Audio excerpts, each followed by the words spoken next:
دا امام بخاری رحمت الله علیه باب دی په دې خبره کې چې سړی د خپل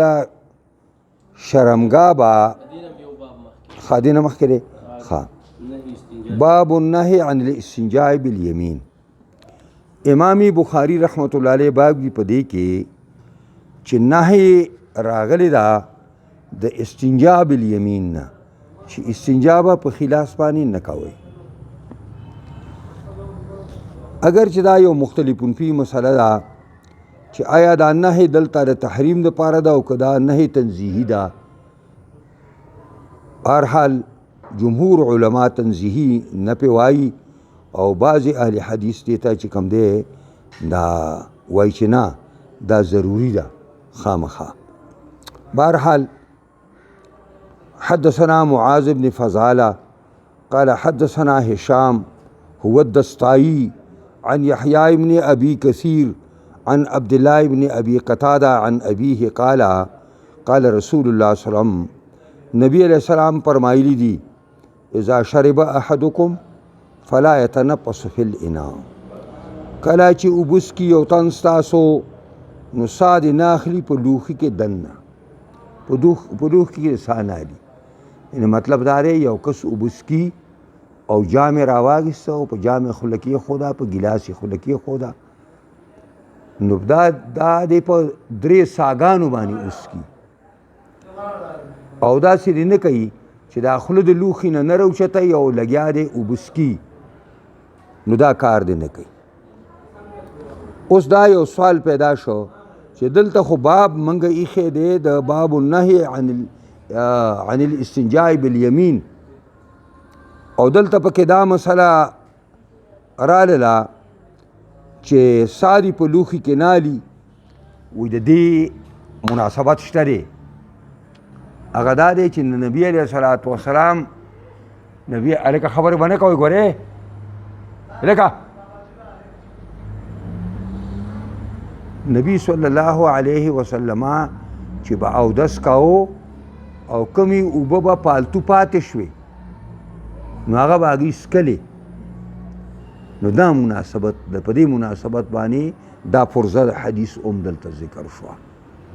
پوهېږئ پرې باندې کړه. او د دې نکته اصل کې دا ده چې ته لوښي نه خوله نه راوچتې نو دې کې د لاړو د خراشکو د تللو احتمالي، نو په خپله هم سړي ته بیا د دې څکل بد لګېږي او بل انسان ته خو خود به خود بې بد لګېږي. بله دا ده چې په یو ساه باندې دا اوبه څکل ځکه دي په کار چې دا په معده باندې بوج هم راځي. طبي لحاظ سره اوبه په آرام آرام سره څکل پکار دي، په آرام آرام سره. ځکه وایي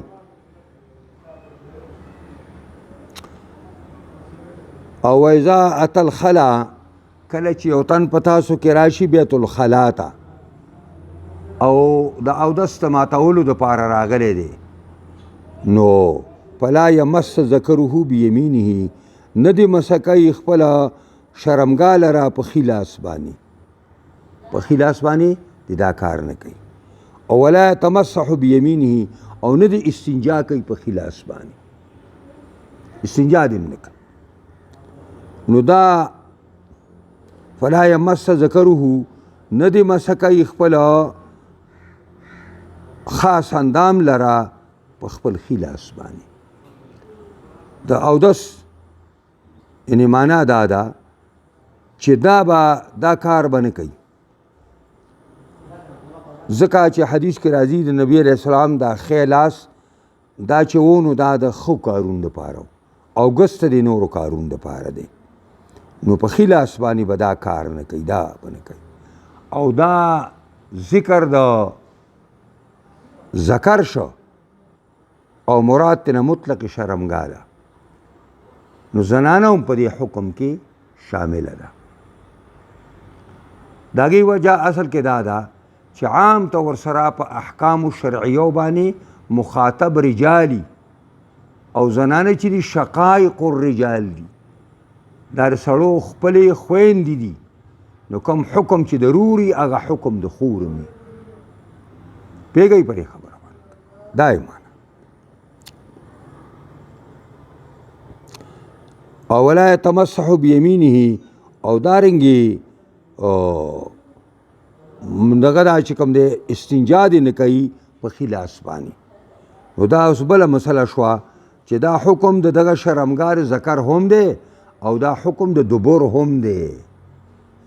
پوهېږئ په دې باندې باب الاستنجاء باب لا يمسك ذکره بیمینه اذا بال امام بخاری بل باب دی چې ولا يمسك ذکره ندی نیسی خپل خاص اندام لرا بیمینه په خلاص باندې دا یې په خلاص باندې نیسی اذا بال کله چې دی او دس کوي او دس ماته کوي میتیازی کوي یعنی ایک کوي نو دا خپل خاص اندام دی دا په لاس کې نه نیسي د مسکولو او د نیولو دواړو کې فرق دی ځکه دې لپاره مستقل باب کې ښودی شو مستقل باب چې دا کار به نه کوي او دې نه دا پته ولګېده چې د خپل اندام له ښی لاس وروړل دا مقید دی په اودس ماتی په وخت کې نو اسی سړی خپل خارښتېږي مارښتېږي نو سړی په ځان باندې لاس راښکلی شي پوهېږئ په دې باندې ځکه چې هلته قید ولګېد اذا باله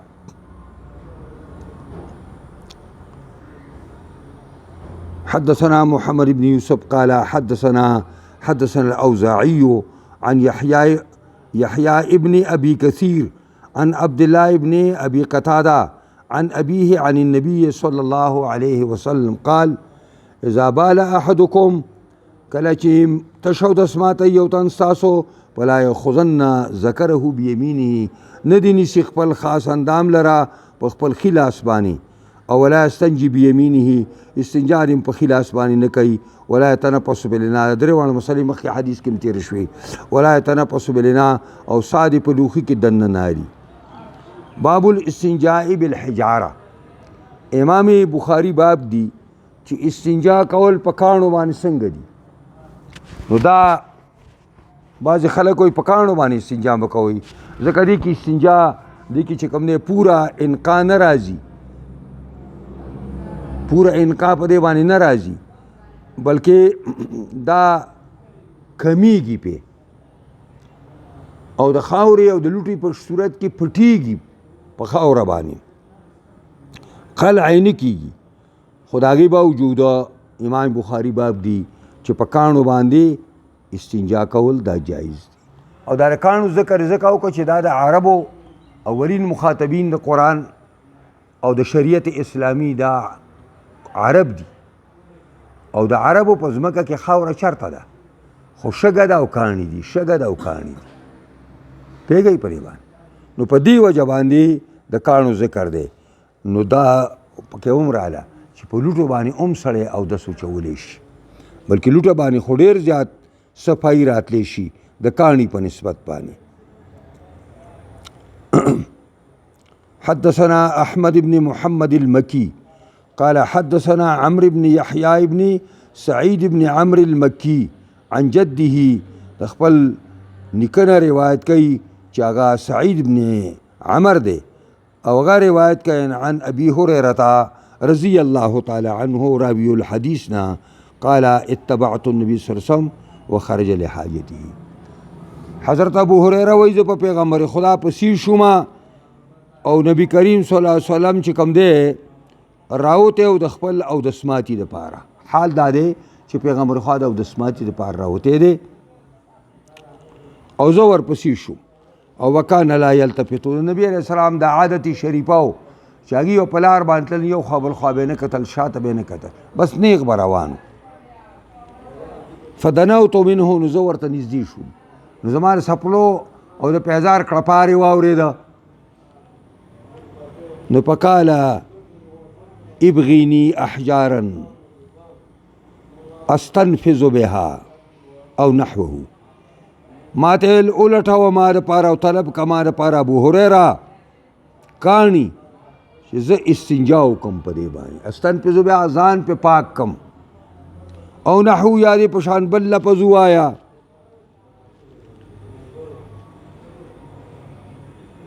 او لا تأتینی بعزم ولا روس راتله به نه کې ما ته په دې کې په خوراک باندې بعزم په هډوکي باندې ولا روس او نه په غشو کې باندې یعنی په دې کال چې کم کاڼي راوړې نو پای کې به هډوکي نه راوړي او پای کې به غشو کې نه راوړي ځکه چې دا په بل ځای کې په روایت کې راغلي دي دا د پیریانو خوراک دی. نو پیریان په څنګه خوري خو انسانان په غاښونو باندې داسې وشپیلي چې څه شی پې پرې نه دي. وایي نه الله رب العزت هغوی ته په هغې باندې دومره غوښه ورکوي څونه چې تا له پکې درکړې ده. دا معنا نه ده دې باندې الله هغه ته غوښه پیدا کړي. او دا هم ده چې دا روس رکس سونټکې په حدیث کې به اوس راشي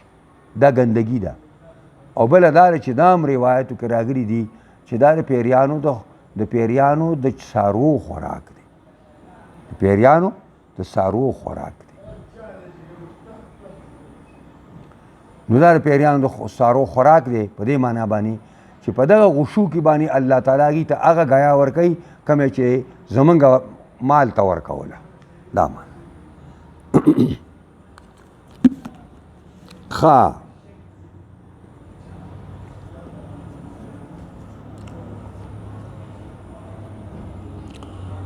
نو معنا دا شوه چې وکان لا یلتفتو قد دنوت منه فقال ابغینی احجارا دغه استنفذ بها او نحوه ولا تأتنی بعزم ولا روس فأتیته بأحجار بطرف صوبی. ما راتلو که پیغمبر خدا ته په کاڼو باندې په پلو د خپلې جامې کې دا بطرف صوبی معنا په پلو د جامه کې جامې په پلو کې مې کاڼي راګیستي او را مې وړه نبي علیه السلام ناست دی فوضعته الی جنبه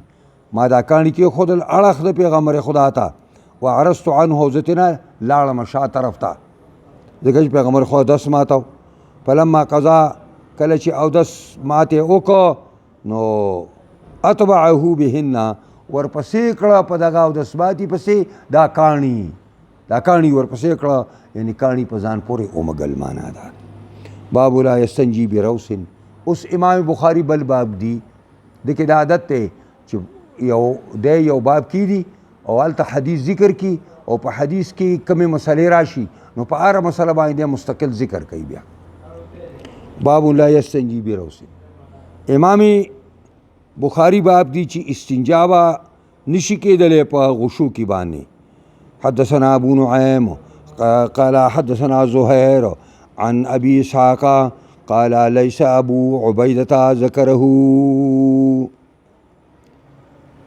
وايي ما ته ابو نعیم بیان کړی بخاری وايي او وايي ما ته زهير زوی د ابي اسحاق بیان کړی او دی ابو اسحاق دا خبره کړې وه چې لیس ابو عبیده ذکره یعنی ابو عبیده دا حدیث نه ذکر کړی.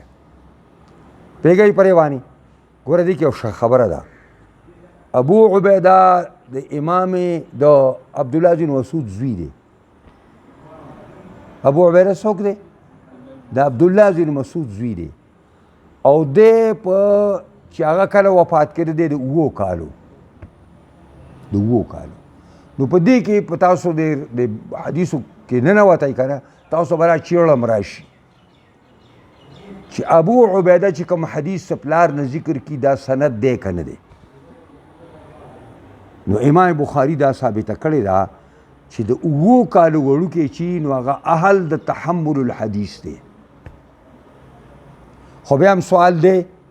نو ابو اسحاق وایي چې دا حدیث ابو عبیده نه دی اورېدلی بلکې دا د ده د پلار نه بل چا اورېدلی دی. ځکه وایي قال ليس ابو عبيده ذكره ولكن عبد الرحمن بن الاسود عن ابیه، لیکن عبدالرحمن زوی د اسود عن ابیه د پلار خپل نه یا د پلار د ده نه، د خپل پلار نه د عبدالرحمن د خپل پلار اسود نه اوریدلی و چې انه شان دا دی سمع عبدالله، اوریدلی و عبدالله زوی د مسعود رضی الله تعالی عنه چې دی اسود اوریدلی و د عبدالله زوی د مسعود نه یقول فرمایلی چې اتى النبي صلی الله علیه وسلم الغایته، نبی کریم راغې زید او دسماتی ته، غایت دی او دسماتی ته وایي او هغه المطمئن من الارض ته وایي، ما به پرون ویلو. نو فامرني ان آتيه بثلاث احجار، ما ته حکم وکړو چې مال 3 کاڼي راوړه. نو فوجدت حجرين، ما 2 کاڼي وموندل، اول تمست ثالث دریم مې ولټاو او دریم مې طلب کو، فلم اجد ما موندو، چې ومې نه موندو فاخذت روسة، ما غشو کې راواګیسته، فاتیت بها، راتله مې وکړه په دې غشو کې باندې پیغمبر ته، فاخذ الحجرين والقى الروسة، نو دواړه کاڼي واګیستل د استعمال دپاره او وی غورځو چې کوم دی د غشو کې لا، وقاله وی ویل هذا رکسون هذا رجسون، دا خو ګندګي ده، ګندګي خو ګندګي نه پاکوي.